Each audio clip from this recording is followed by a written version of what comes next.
Hello, and welcome to Stories from India. This is a podcast where we talk about myths, legends, and folk tales from India. I am your host, Narada Muni, and am a mythological character myself. I have the gift of eternal life and knowledge of the past, the present, and the future. By profession, I'm a traveling musician and a storyteller. So the way I'm doing my job is by podcast. I know we just did an episode yesterday, but hey, it's Diwali. Happy Diwali! And as a treat, here's a bonus mini episode featuring one of many explanations for the origin of some Diwali traditions. Let's start this story with a wedding. It was a royal wedding between a prince and a princess. No major economic divide or feuding families here. But if everything was 100% fine, it wouldn't have been much of a story. The problem arose the day after the wedding. I was visiting this new couple. It's a regular habit with me. I think the day after the wedding is the best time to visit couples. That's when you get to properly say hello. And not when you're rushed on and off stage just for the space of time it takes the wedding photographer to snap a picture of you with the happy couple. Oh, I'm getting confused here. Photographers weren't invented yet. This was several centuries ago. But yeah, the rest of the stuff is true. So that morning, I had breakfast with the couple. Now, I'm also not very good at selecting wedding presents. So I just ask them what they want and deliver the gifts later. That allows me to impinge on their hospitality a second time when I'm delivering the gift. No such outcome this time, however.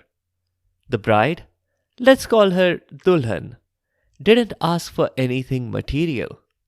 She asked for knowledge. Specifically, what was in store for the couple. Normally, I politely decline such requests. Knowledge of the future can change the outcome, and not in a good way. It leads to stress and anxiety. But in this case, I could see that it was necessary to provide transparency. I told Dulhan somberly that her new husband, whose name was Dulha by the way, would pass away on the 4th day after the wedding. Hold on, time out, she said. That's what you said would happen to Satyavan and Savitri in episode 31. Are you getting your lines crossed? But I assured her that though the predictions seemed similar, there were some differences between her situation and Savitri's, which would become clearer when we got to the show notes. 4 days? That's all the time we have left together? She asked, still in shock. Well, no, I corrected her. 3 days is what you have left. I'm counting from your wedding day, which was yesterday. That was true, but it didn't make it any more pleasant. My thinking had been that in the little time they had left, they might make the most of it. Well, at least tell me precisely when Yam will come for him and how, Dulhan asked me. So I did tell her. Yam, the god of death, would arrive as a serpent and bite Dulha in the middle of the night when he was asleep. Just to clarify, I meant when Dulha was asleep, not Yam. Otherwise, that wouldn't make much sense. And then Dulhan asked the question that everyone invariably asks whenever they hear a prediction of mine. It was a question of free will versus fate. Were my predictions guaranteed to happen? Or was there any room for changing the outcome? I answered that honestly, if I looked too hard to determine if this was going to be a guaranteed outcome, I might end up guaranteeing it. At that, her eyes brightened because she understood that to mean that the outcome could be changed. And she was right, of course. She didn't ask me to look closely because she didn't want to take the risk. After that, I left the palace, advising her again to maximize the time that she had left. She did certainly maximize the time, but not in the way that I had meant. So Dulhan spent the next 2 days not making memories but doing research. She spoke to about a dozen of the best herpetologists and several of the best interior decorators. Now, in case you don't know, herpetologists are snake experts. Given that Yum would be appearing as a snake, this made sense. She was looking for a way to find some weakness that she could exploit. The interior decorators were pulled into the discussions when she realized that snakes really don't prefer bright spaces. They are shy creatures, preferring the nighttime and preferring the darkness of their homes. Except when they are Yum in disguise, trying to capture an unsuspecting groom days after his wedding.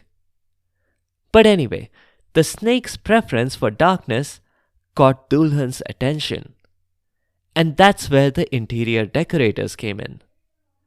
Dulhan described to them what she wanted. Maximum brightness. In her bedroom that night, it should be brighter than daylight on a cloudless summer day. It should be like the sun himself had stepped into the room. At this point, one of the interior decorators asked if she could just request the sun to step into her room. I tried, Dulhan said, even ignoring the problem with having another man in my bedroom.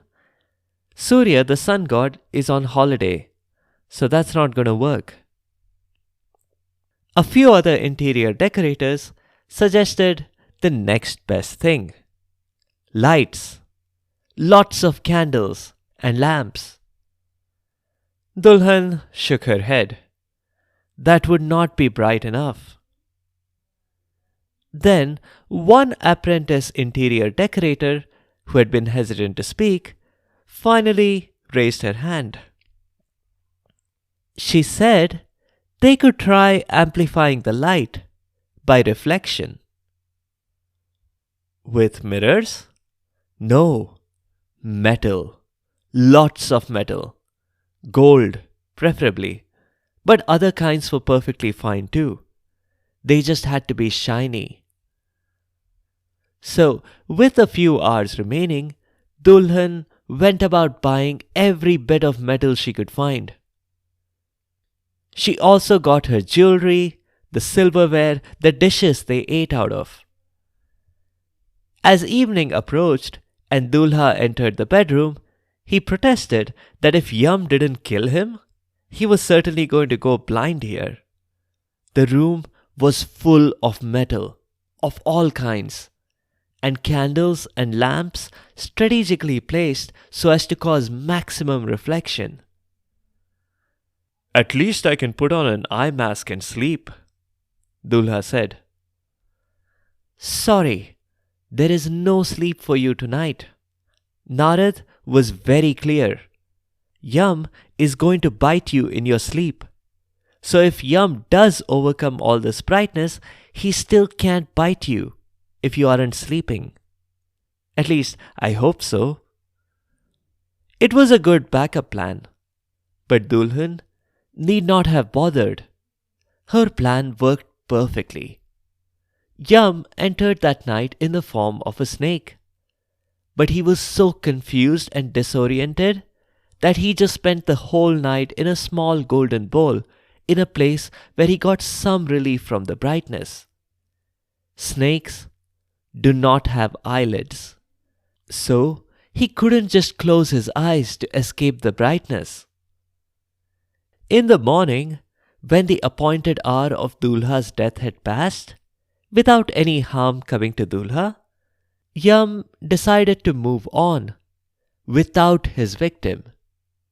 He sighed and marked Dulha's ticket with a revisit in 50 years stamp.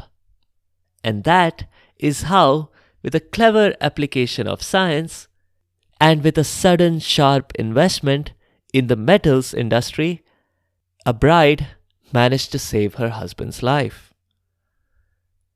So there are some parallels with the Satyavan and Savitri story, as Dulhan herself pointed out.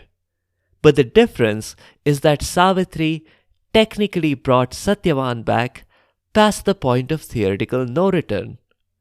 Yam, in today's case, appeared as a snake to cause death, and in Savitri's case, only appeared after death had already occurred, and he had only come to collect Satyavan's soul.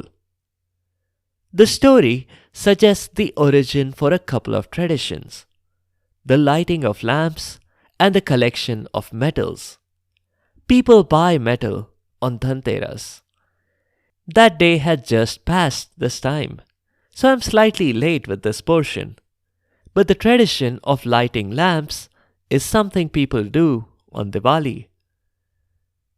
There are a couple of other explanations for why people light lamps, including a story that we have done last year. Check the links to that in the show notes and on the site sfipodcast.com.